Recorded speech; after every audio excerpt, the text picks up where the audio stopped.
तेंदुआ देखा गया। तस्वीरों में आप देख सकते हैं कि एक लंबे पेड़ पर तेंदुआ दिखाई दे रहा है।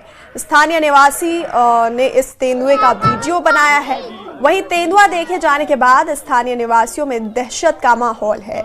सभी ने वन विभाग को इस पूरे मामले की जानकारी दी है। ये तस्वीरें आप देख रहे हैं, शोपियां की तस्वीरें हम दिखा रहे हैं, जहां पेड़ पर तेंदुआ देखा जा सकता है और स्थानीय ने इसका वीडियो बनाया और इस वीडियो को वन विभाग को दिखाया गया और पूरे मामले की जानकारी दी गई।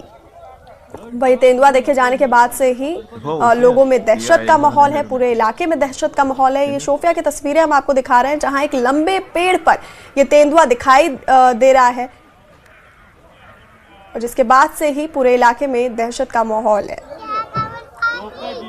एक लंबे पेड़ पर यह तेंदुआ दिखाई दे रहा है और किसी ने इसका वीडियो बनाया और इस खबर के बाद से ही लोगों में दहशत का माहौल है, पूरे इलाके में दहशत का माहौल है। वन विभाग को इस पूरे मामले की जानकारी दी गई है।